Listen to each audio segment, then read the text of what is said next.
Hello guys, welcome back to our YouTube channel. So guys, আজকে আমরা বেরিয়ে পড়েছি আরো একটি নতুন জায়গায় বেড়াতে যেতে। ওকে, আমার ভাষায় বেড়াতে যেতেই তো আমরা একটি নতুন জায়গায় বেড়াতে যেতে চলেছি। তো আজকের ডেস্টিনেশন কোথায় অবশ্যই তোমরা থাম্বনেল দেখে বুঝতেই পেরেছো।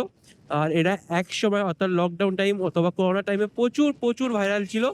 তো আমরা সেই জায়গাটা দেখতে যাচ্ছি যে এখন সেখানকার পরিস্থিতি কেমন আছে, এখনকার সময় সেখানে কি আদৌ লোক হয় কি না, এই জন্য একটা যেতে চলেছি সেখানে। আর বলে রাখি, জায়গাটা আমার বাড়ি থেকে বেশি দূর না, তো তার জন্য বেশিক্ষণ লাগবেও না। তো আমরা এই মুহূর্তে বাইকে একটু ফিউল কম আছে, তো আমরা চেষ্টা করবো ফিউলটা ভরে নেবার। তো সো গাইস, আমরা ফিউলটা ভরে নেব, তারপরে এখান থেকে আরামসে বেরিয়ে যাব। তো সামনে পেট্রোল পাম্প আছে, এখান থেকে আমরা আজকের বাইকে পেট্রোলটা ভরাবো।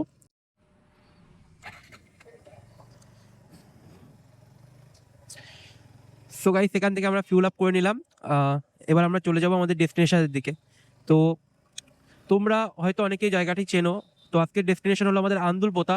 তো এই আন্দুলপোতায় তোমরা কিভাবে আসবে, তো সবাই হয়তো জানো, বা যারা জানো না তাদের জন্য, যারা নতুন দেখছো বা জায়গাটি নতুন শুনছো আজকে জায়গাটির ব্যাপারে, তো তোমরা নর্মালি শিয়ালদা লাইনের শিয়ালদা হাসনাবাদ লোকাল ট্রেন ধরে চলে আসবে এবং ভ্যাপলা অথবা চাওয়াপুকুর যে কোনো একটি রেল স্টেশনে নেমে টোটো করে নেবে, মেনলি টোটো করে নেবে, টোটো বা অটো ধরে বলবে আন্দুলপোতা যাবো। এবং খুব সহজেই তোমরা পৌঁছে যাবে আন্দুলপোতা।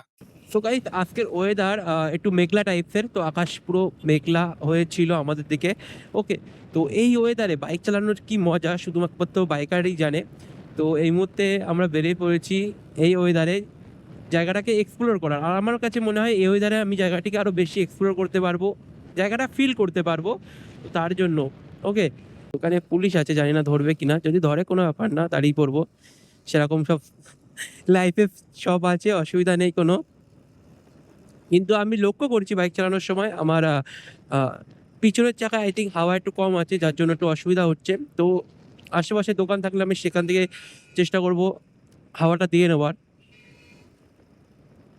তো নিয়ারলি যে কোনো একটা গ্যারেজে আমাদেরকে যেতে হবে এবং আমাদের গাড়িতে হাওয়াটা দিয়ে নিতে হবে। যে ছিল মহিলা পুলিশ কেমনভাবে তাকিয়েছিল, আমার ফ্রেন্ড দেখেছিল, তো কোনো ব্যাপার না, আমরা পরে ভিডিওতে দেখে নেবো। তো এই মুহূর্তে আমার প্রধান টার্গেট হলো আমাদের গাড়িতে হাওয়া দেওয়া। ওকে, তো আমরা একটি গ্যারেজে ঢুকে যাব।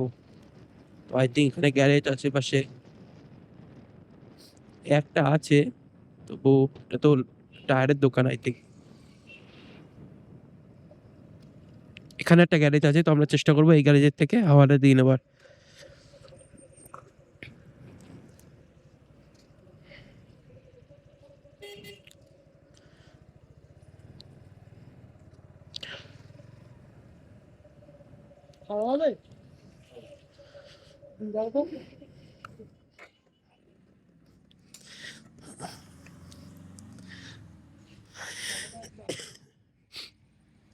আগে নেব।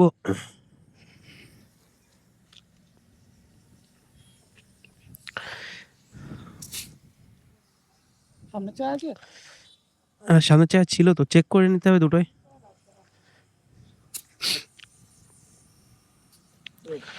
কত? আছে। আচ্ছা। সো গাইস, এখান থেকে আমরা গাড়িতে হাওয়াটা ভরে নিলাম এবং এবার গাড়িটা একদম পুরো স্মুথ ফিল হচ্ছে, আর যেটা কিন্তু আগে হচ্ছিল না, যার ফলে আমার মানে গাড়ির পারফরমেন্সে অসুবিধা হচ্ছিল। তো এবার একদম গাড়ি ওকে আছে। তো চলো গাইস, এবার গাড়িকে একটু ওড়ানো যাক। ওড়ানো বলতে তোমরা জানো আমি মানে রাত ড্রাইভ করি না একেবারে, তো নর্মালি যেরকম চালাই সেরকমই চালাবো। চলো। তো দেখতে পাচ্ছ দাদু রাস্তা পার হচ্ছে। বন্ধুরা, তোমরা রাস্তা কতটা বুঝতে পারছো জানি না, হয়তো ক্যামেরায় কতটা বুঝতে পারছো জানি না, তবে আজকের রাস্তাটা কিন্তু একদম অমায়িক লাগছে আমার কাছে। আর ভ্লগ করতে কিন্তু প্রচণ্ড ভালো লাগছে, বিশেষ করে ওয়েদারের কারণে। দেখতেই পাচ্ছ ওয়েদার, আকাশগুলো দেখতেই পাচ্ছ কেমন লাগছে। আমার কিন্তু প্রচণ্ড পার্সোনালিভাবে ভালো লাগছে আজকের ওয়েদারটা দেখে। আর আমার একটু শরীরটা খারাপ আছে, হয়তো অনেকে গলার স্বর শুনে বুঝতে পেরেছো। তো তারপরেও ভ্লগ করার চেষ্টা করছি, যদি কিছু ভুল হয় তো সেগুলো একটু ক্ষমা করে নেবে, কারণ ভুল ত্রুটি মার্জনীয় এটা। ওকে, তো সেভাবে করে নেওয়ার চেষ্টা করবে। আর আমরা কিছুক্ষণের মধ্যে বসিরহাট ব্রিজে উঠে যাব এবং বসিরহাট ব্রিজে উঠে আমরা কীভাবে যাচ্ছি, কোন দিক থেকে যাচ্ছি তোমাদের দেখিয়ে দেবো। যারা বসিরহাটের থেকে আছো, হয়তো অনেকে যাওনি হয়তো, এরকমও অনেকে হতে পারে, অনেকে যায়নি। কিন্তু আমার মনে হয় বসিরহাটের আশেপাশে যাদের বাড়ি তারা 95% লোক তো চলেই গেছে আন্দুলপোতা বেড়াতে। বিশেষ করে যারা বাইকার আছে।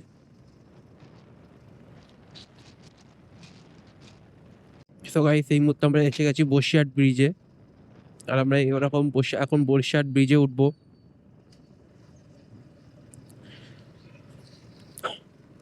তো গাইস এই হলো আমাদের বসিরহাট ব্রিজ, আমাদের সবার প্রিয় বসিরহাট ব্রিজ। এই টোটোগুলো না তো যখন তখন রাস্তা আর করে দেয়, এগুলো উচিত না।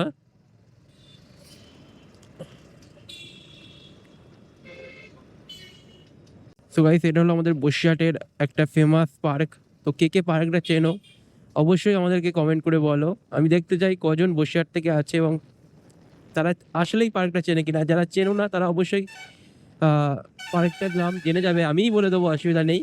তো একটু ওয়েট করো, অবশ্যই বলে দেবো। আর এই রাস্তা থেকে আমরা চলে যাব এই রোড ধরে। তো এটা বসিরহাট রেস্ট অফিসের রাস্তা থেকে এসে আমরা এই সাইড থেকে এই রোড ধরে নেবো। এই রোডটির নাম হলো মার্টিন বার্ড রোড এবং এই রোড ধরে আমরা চলে যাব। এটা হলো বসিরহাটের ৪ রাস্তার মোড়। তো এখান থেকে আপনারা এদিকে হয়ে ভ্যাপলা হয়ে যেতে পারেন। তো আমরা ওই রুটটা ধরছি না, আমরা এভাবে সোজা যাব, গিয়ে বসিরহাট কলেজের পাশ দিয়ে যে রোডটা চলে গেছে ওই রোড ধরে সোজা চাঁপাপুকুর রেল স্টেশনের উপর দিয়ে যাব। কারণ এই রোডটি ফাঁকা থাকে। আমি অবশ্যই বলছি, আমি সবসময় চেষ্টা করি জ্যাম এড়ানোর। তো গাইস কথা বলতে বলতে আমরা এখন পৌঁছে গেছি বসিরহাট কলেজের সামনে, এবং এই বসিরহাট কলেজে কে কে পড়ো অনেকের স্মৃতি জড়িয়ে আছে বসিরহাট কলেজের সাথে। তো বসিরহাট কলেজের পাশ দিয়ে যে রাস্তাটা চলে গেছে সেই রাস্তা দিয়ে আমরা চলে যাওয়ার চেষ্টা করব আমাদের গন্তব্য স্থানে। সো গাইস আমাদের ভিডিও যারা দেখো, তো যারা আমার বাইকার বন্ধু আছো বা যারা বাইক ভালোবাসো, বাইক নিয়ে ভ্রমণ করতে ভালোবাসো, তো তাদের জন্য বলবো তোমরা যখন এই রাস্তা দিয়ে যাবে তো এই রাস্তা দিয়ে সবসময় সাবধানে এবং স্পিড মেনটেন করে চালাবে। কারণ রাস্তাটি অত্যন্ত ছোট, অত্যন্ত বলতে অত্যন্তই ছোট। আম, যেমন রোড হওয়া উচিত তার থেকে প্রচুর ছোট। তো তোমরা চেষ্টা করবে স্পিড লিমিট করে চালানো এবং মানে ঠিকঠাকভাবে দেখে চালাবে যাতে তোমাদের সেফটির জন্য। ওকে, তো আমিও কিন্তু স্পিড লিমিট করে চালাচ্ছি, মোটামুটি 40-50 স্পিডে রাখছি। আর কেন বলছি বলো তো, ধরো একটা বাস তোমার পাশ দিয়ে গেল না, এই রাস্তাটি এমন, একটা বাস গেলে তুমি সাইড কাটাতে গেলে তোমার নিচে নেমে যেতে হয় মাঝে মধ্যে, এরকম পরিস্থিতি এসে যায়। এই রাস্তাটি এমন, দেখতে পাচ্ছ একটা 4 চাকা আসছে, দেখতে পাচ্ছ রাস্তার অর্ধেকের বেশি দখল করে নিয়েছে। এই জন্যই বললাম রাস্তাটি ছোট আছে, তো তোমরা স্পিড লিমিট করে আস্তে আস্তে চালাবে। তো আমরা এই মুহূর্তে আন্দুলপোতা বাজারে প্রবেশ করে গেছি এবং এই আন্দুলপোতা বাজার থেকে ঠিক এই আন্দুলপোতার যে পোস্টারটা দেখবে তখন এই দিক থেকেই তোমরা ঢুকে যাবে। তো আমরা এখান থেকে সাইড চেঞ্জ করে নেবো। তাহলেই জানো। দাও। এখান থেকে আমরা সাইড চেঞ্জ করে নেবো এবং এখান থেকে আমরা ঢুকে যাব।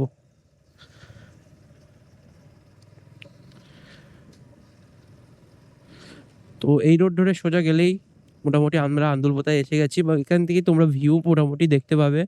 তো দেখতে পাচ্ছ এখান থেকে মোটামুটি ভিউ দেখা যাচ্ছে। তো আমি শুনেছিলাম খারাপ হয়ে গেছে, তো জানি না কতটা খারাপ হয়েছে। তো প্রথমে ঢোকার মুখে কিন্তু বেশ কিছুটা খারাপ পেলাম দেখতে। তো আই থিঙ্ক এগুলো ঠিক করে দেওয়া উচিত, কারণ দিন দিন যাচ্ছে আন্দুলপোতা একটি পর্যটন কেন্দ্র হিসাবেও আসছে লোকজন, লোক আসে এখানে বেড়াতে, আসে না তা না। আমি নিজেও এসেছিলাম ঈদের দিনে, তো ঈদের দিনে কিন্তু প্রচুর ভিড় হয় এখানে, আমি যেটা লক্ষ্য করলাম। তো দেখতে পাচ্ছ গাইস রাস্তা খারাপ আছে কিছুটা, ঠিকই শুনেছিলাম রাস্তা খারাপ হয়ে গেছে। আর এখান থেকে কিন্তু দেখতে পাচ্ছ আন্দুলপোতার সেই ভিউ কিন্তু তোমরা উপলব্ধ করতে পারছো বা দেখতে পাচ্ছ।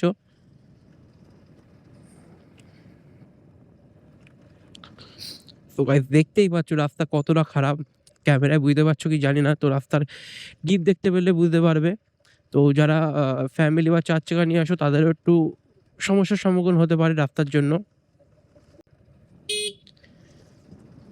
সো গাইস এই মুহূর্তে আমরা প্রবেশ করলাম আন্দুলপোতার মধ্যেই বলতে গেলে। আর এখান থেকে যা প্রচন্ড হাওয়া আসছে একটা আলাদা, মতলব এখানে এত বাতাস, কি বলবো, গরমকালে বিকালে আসলে তোমাদের মন ঠান্ডা করার জন্য কিন্তু বেস্ট জায়গা বলতেই পারবে এখানে জায়গাটা।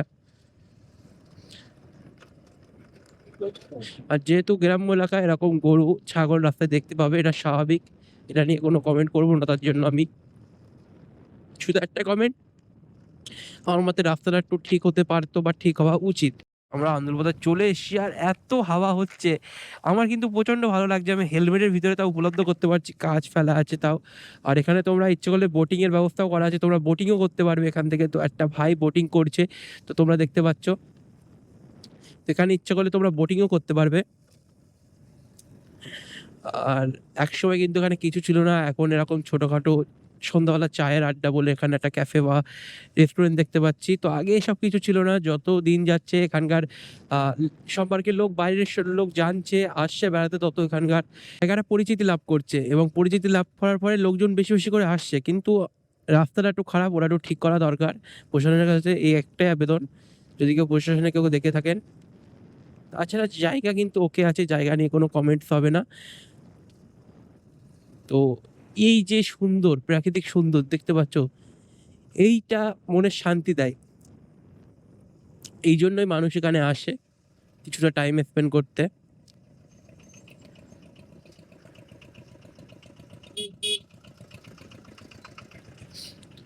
তো বললাম না, এখানে অল্প কিছু হলেও লোক প্রত্যেকদিন আসে, এখানকার লোক বন্ধ হয় না এখানে আসা। আর এটাই এই জায়গার বৈশিষ্ট্য। বিকালের টাইমে এই জায়গাটা কিন্তু ভ্রমণ প্রেমীদের কাছে একটা অন্যরকম অনুভূতির জায়গা।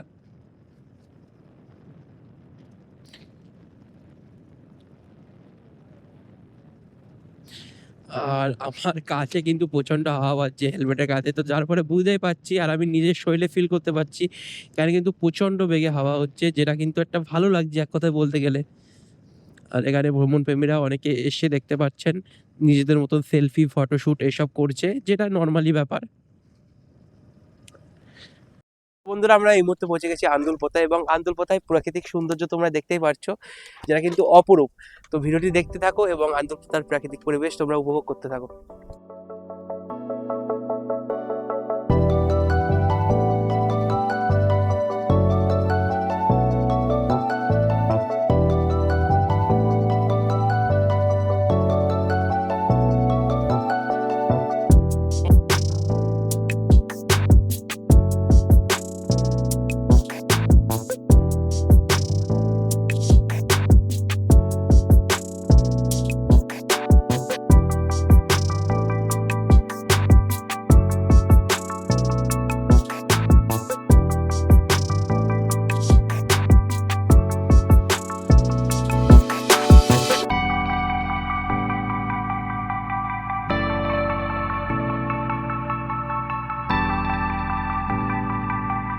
আন্দুলপোতার এই ছোট্ট সফর আমাদের কাছে শুধু একটি ভ্রমণ নয়, বরং প্রকৃতির সাথে কাটানো একটি সুন্দর মুহূর্ত।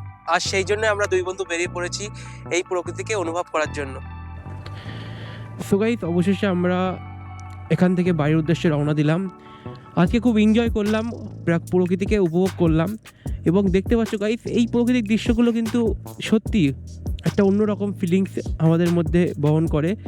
তো আমরা তো আজ ঘুরে গেলাম, আপনারা কবে আসছেন?